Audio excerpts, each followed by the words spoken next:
What's up, Brian Tong here, and I've got a little something for you, a first hands-on review with the button remote for Apple TV from Function 101.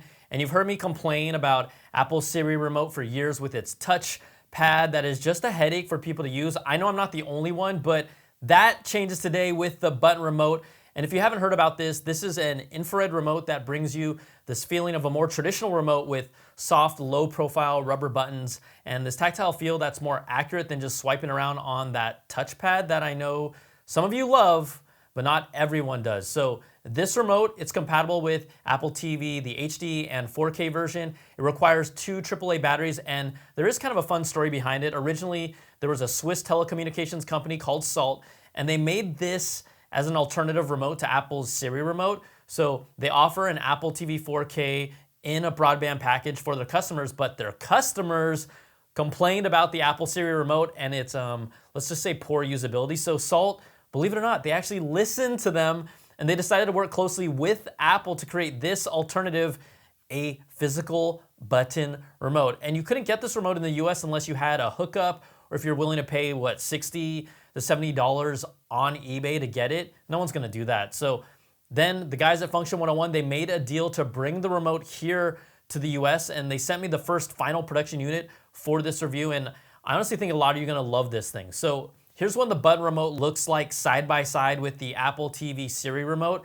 The size difference is obvious, and I don't know how many times Apple's like really sleek remote has just slipped in the couch or just goes missing, but you're gonna have a lot harder time losing this remote just because of its size, and it's a lot more comfortable to hold in hand. Now, every button on here is a physical button, from the power button to the navigation buttons and then the volume buttons. There are no touchpad functions here at all. And the only difference that I can tell between this remote and the Salt one is that there are these 2 icons that have fast forward and backwards that have been changed. Otherwise, this remote functions pretty much exactly like the Salt remote.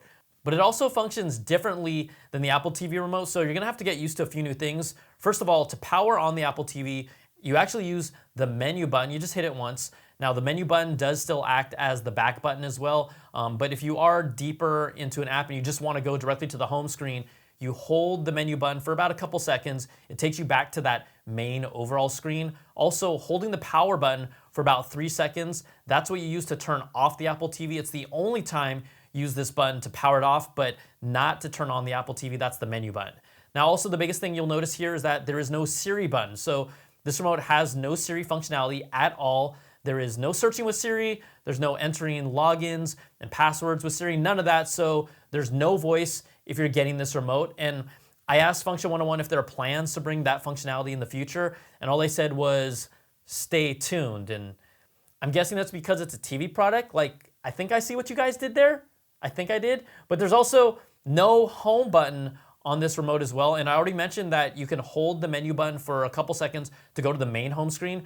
But with the latest TV OS 14, look, when you hold down the home button on the Apple Siri remote, it gives you new features to change between different users. You can see connected AirPlay devices and scroll through those. And then you also have a direct jump to Siri search.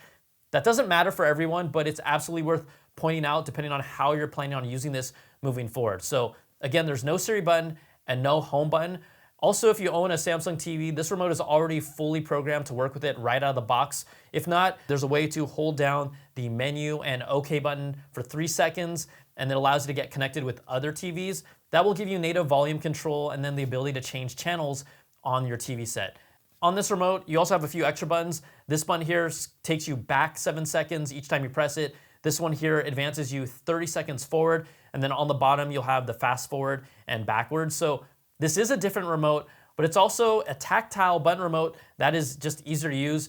It retails for $29.95, that's US dollars, but I asked Function 101 to hook you up with a little discount. I mean, I'm getting the first hands-on review of this. I thought, hey, let's just give something for you, the people who watch this video. So use the code BTONG at checkout to get 20% off the button remote. The link is gonna be in the description of the video, and the remotes are shipping now. So big thanks to them for the hookup for all you all. And after hearing about this remote for, I'm thinking about over a year or so, I've been waiting for someone to just do something like this in the US. No one did, but look, they actually brought the one from Switzerland over here. They made a few tweaks, and I think the biggest thing, if you use Siri and voice a lot with your Apple TV, this is probably not gonna be the remote for you. But for everyone else, this brings back that comfortable, traditional remote feeling that is gonna reduce your frustrations with the touchpad a whole lot. And you know, it can even be a good secondary remote that is a lot harder to lose. This remote is just more reliable and accurate. It's a whole lot easier to use than Apple's, and you know, that's why I wanted to bring it to you all to kind of give you the first look in case you haven't heard about it, because I just think this is something that you're gonna use and you're actually gonna dig a lot. So if you like this video, give me that thumbs up, subs up, and hit that notification bell, ding, to get a vibration in your pants when my next video drops. Thanks so much for watching. There you have it, the button remote for Apple TV.